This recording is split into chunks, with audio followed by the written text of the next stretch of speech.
Good morning, afternoon, and or evening. Nice to meet you. My name is Trent, and I'd like to introduce you to a concept that I like to call no nut clarity. You're probably wondering what no nut clarity even means, since if you clicked on this video, you probably saw the title, and it's like, that kind of sounds like a common phrase that we call post nut clarity, where you suddenly have that epiphany or that realization of what you did after you masturbated. And to give a little backstory as to why I call this no nut clarity is due to my own personal experiences with masturbation and porn addiction and how it's affected my life and ruined relationships, ruined my mental health, somewhat physical health, and overall just made me a less likely to succeed individual in regards to personal relationships. So I'm going to go into a brief backstory about myself to kind of share with you my experience as to why I'm now trying to make this series to raise awareness and create empathy and understanding for people that are going through something like this. So how it all began.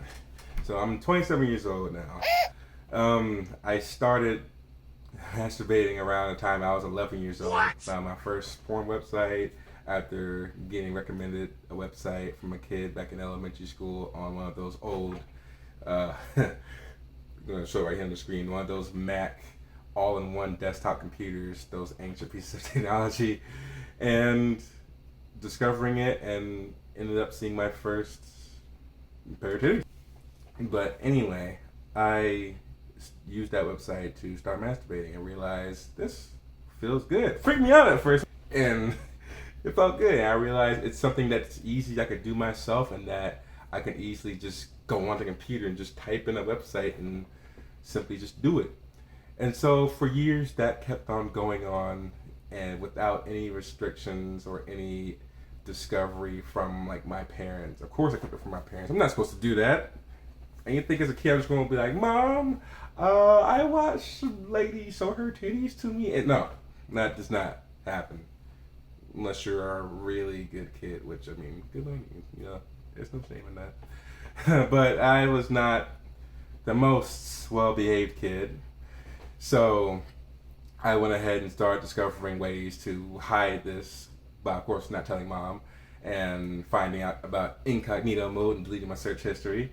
And so as a result, my masturbation just kind of rose more and more as I started doing it more without being caught. It became an everyday thing as the years progressed from teenager to adulthood.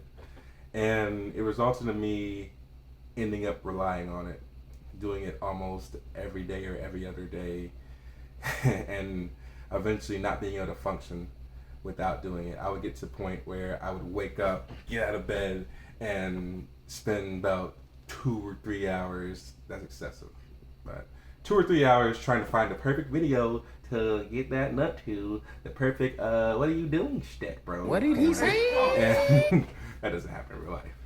And finally be able to get off, and then suddenly go, I can start my day now. It's 12:45 and I'm making breakfast. When I should have really been able to start my day a lot sooner. That's clearly a problem to the point where you do it so much that you need to rely on it to get your day started. And think about that coming into a relationship. I was a late bloomer when it came to dating. I didn't start dating until recently. I'm 27. Failure. Like, that's 3 years from 30. Like, not getting any younger.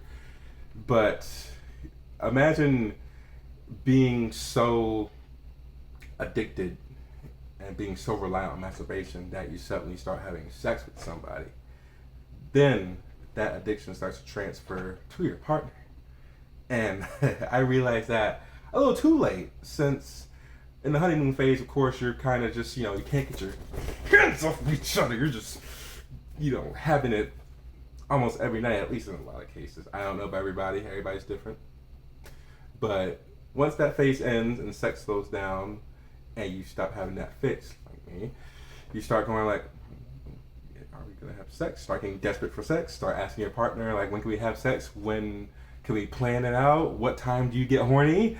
Can we have sex on Saturdays at 8:15 p.m. right before bed? No, that does not work. That does not happen. And that's going to result in you having less sex with your partner because they're going to be like, this guy's desperate. I don't want to give nothing to him, which makes it worse. I started, after doing that, I would, pardon my French, by the way, I would start relapsing from the depravity and start going back to porn and masturbating and feeling resentment for my partner, which made it even worse. And above all that, we weren't even compatible. My partner was an amazing person, don't get me wrong, but I could have seen the signs of us needing to break up sooner if I had used my head rather than my head more and recognized that I'm making decisions based on lust instead of romance and love and our connection and if we share energy. So long story short, we ended up breaking up and I ended up holding on to that experience I had tying my porn addiction to my partner and not wanting that to go away because I didn't break up with her because I realized, well, wait, I don't want to break up because how are we supposed to have sex if we break up? No. So, long story short, things carried on, and because I started getting desperate after we inevitably broke up due to her deciding that we need to break up instead of me making the conscious decision beforehand, knowing full well that we weren't compatible, it ended up resulting in me holding on to those lustful emotions and letting that control my thoughts and actions. They're still my actions, don't get me wrong, I'm still at fault, but unfortunately I ended up making a mistake that cost me a potential friendship with that partner. Because having an ex doesn't mean you have to be sworn enemies, you don't have to be bitter rivals, but if you say some bullshit or accuse them of something because you're so damn horny and you want it back, then you kiss that friendship goodbye if they don't decide to forgive you. Or they could forgive you, just not they just not decide to associate with you anymore. Anyway, that backstory leading up to this point is a result of years of an unchecked porn and masturbation addiction, causing me to ruin not only aspects of my life, but possibly ruin aspects of somebody else's life who looked up to me. I wouldn't want to wish that on anybody else. So this video and this video series is intended to use my experience with that and my healing process to help people who experience similar things. Not everybody's the same. Not everybody starts at 11 masturbating. Some people actually younger, surprisingly. Some people older. It just happens. It happens to the best of us. You never know. It could be the beautiful, handsome dude down the street that looks like he gets all the poom poom, and he's just looks like a player. People ask me, "Yeah, well, y'all have a girlfriend yet?" No, I masturbate too much. But it could be anybody. It could be your friend, your neighbor, your best friend, even your partner. You never know. So I want to help bring awareness to this issue for people who may not have come out about it, who are struggling with it like I have in the past, and who recognize that it's becoming detrimental to their daily life. It's becoming detrimental to them being able to function throughout the day. It's becoming detrimental to your relationship or to your friendships or to your own social life or just to your life in general. It can be very debilitating. I want to get that backstory and tell you guys that I am on your side for those that are either looking for or interested in this topic, looking to find support, find somebody to empathize with and relate to, or somebody who's looking to understand people who go through this more and be able to empathize and understand them a bit more.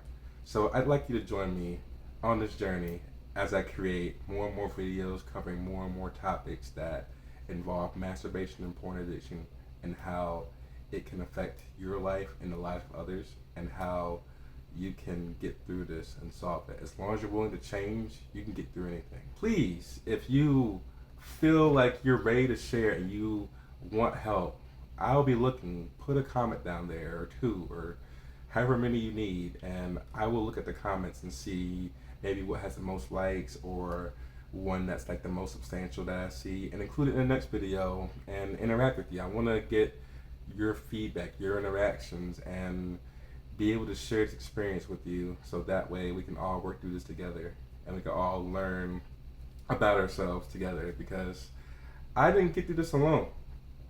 It took me reaching out to friends and admitting hey, I jerk off too much. Admitting that, and it's shameful at first, but once you get it off your chest and you start focusing on healing, it becomes a lot better. I can promise you that it really does. For the real ones that don't judge you, like myself, it gets better. It's a cliche line, but you have to trust me on this. So please, by all means, leave a comment, subscribe if you want to see more, and I definitely like to see you in the future for more videos on this topic. Thank you for listening. I'm Trenton from No Nut Clarity. Please call me Trent, and I'll see you in the next one. Peace. In paradise, I kinda like it. In paradise, what can I see?